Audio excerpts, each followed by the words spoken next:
because we have a interest to have sustainable solutions for the technology and we need to have solutions, and he brings solutions as well in the Belgium schools. You have to know that during the COVID,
and especially with the kids, because they are really comfortable, and they more comfortable than me. I could see that they already can do things that I can't, and so it's the best way to invest in the future.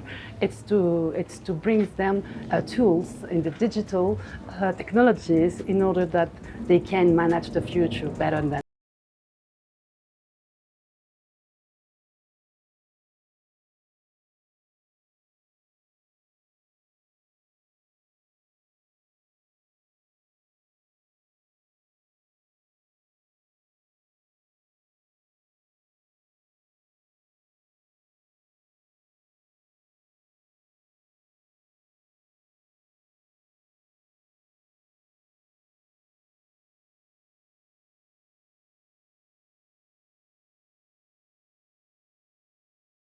Now happens right here in Africa.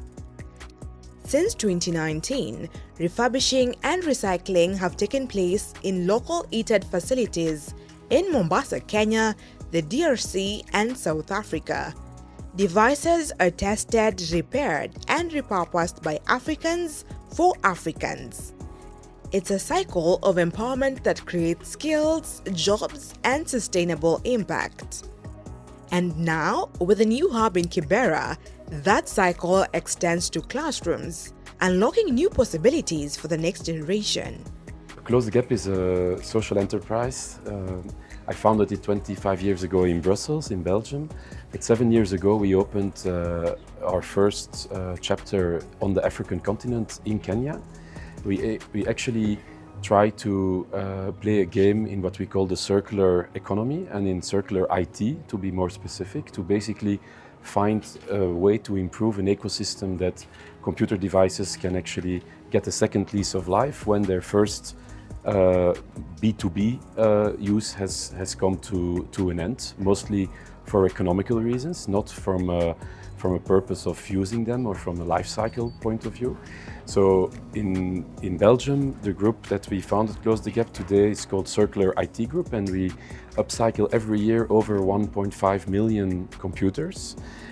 In Kenya right now, we are between 40 and 60,000 devices a year, which we upcycle in Mombasa. So we opened our flagship circular economy IT upcycling factory in Mombasa, close to the port, so that we can also deal with electronic waste and exporting where necessary some complex and hazardous fractions through our partners in Kenya, such as WeCenter. So that's actually what Close the Gap is all about. It's about upcycling computers in large volumes and in high quality, including also warranty, so that mostly young people that can't necessarily find access to the normal economic system because of affordability can actually have affordable devices in large numbers for institutions such as the one where we are today. Inside the Peggy Lucas School, the atmosphere has changed. Learners who once viewed digital tools as distant luxuries are now confidently navigating software, typing assignments, and exploring coding basics. But the change extends far beyond this single school. The Innovation Hub is open to the entire community. Schools from across Kibera visit for computer lessons. Thousands of children, many of whom have never touched a computer before, now have access to modern digital education. Since the computer lab was installed in our school, it has given them an opportunity to have direct access to the computers. Number two, it makes the learning interesting because the learners love doing things that they do with their hands. When they do it practically, they enjoy it more. So the computers have made the learning to be more interesting. Once you tell the learner today we are going to have a practical lesson from the computer lab, everyone is active and everyone is ready to enjoy the lesson compared to the lessons that do happen from the classes. To the community, we find that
the large telcos and the small telcos, so that we get to understand areas of concern, and also through the help of the government, that is via the Ministry of ICT and Communication Authority, we are able to do more of civic education to both the micro ISPs and the general public in terms of creating awareness. And also we are partnering with the Competition Authority of Kenya to have the gap that is already there between the major ISPs and the micro ISPs shortened, so that we can have a fair and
any type of research, it will need good network.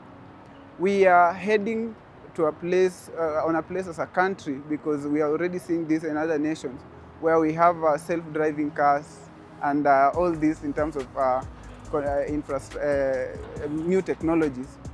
But for us to achieve that, we need a very good internet coverage across the country. Can you imagine you're using a self-driving car in Kenya, then it loses signal? what happens? So we encourage ISPs to come up, and at the same time we encourage them to also comply, because internet is two things. It can come with its own benefit, and it has also its other sides. So one of the things I've been keen about right now is, maybe as I've been working with them, is how do you ensure that you're not only in business providing internet, but also how do you ensure that the internet is safe? The internet is, people, when they are using it, is for their good, like to promote e-commerce, to promote trade in such cases. So they're the backbone of communication, even infrastructure. Right now, you find that millions of Kenyans are on social media platforms. The reason why when someone gets somewhere and asks for a Wi-Fi password is because they know it's a bit faster, a bit affordable compared to the normal GSM. So they play a role. So the more people they can be able to get connected to the internet, they'll be doing a service to the people of Kenya. From an innovation hub in Kibera to the rooftops where young technicians mount Wi-Fi equipment, Kenya's digital transformation is being shaped by bold ideas, global partnerships, and determined young people. What happened at Peggy Lucas School is more than an inauguration. It is a statement that the future belongs to those who innovate, those who collaborate, and those who believe in the power of technology to change lives. What is your take on the ISPs operating illegally? And what do you think, or what do you suggest that the government should do to create an enabling environment for these ISPs, even as they work towards creating a connected Kenya? Talk to us at KBC Channel 1. The hashtag remains to be Take on Tech. See you next week, same time, same place.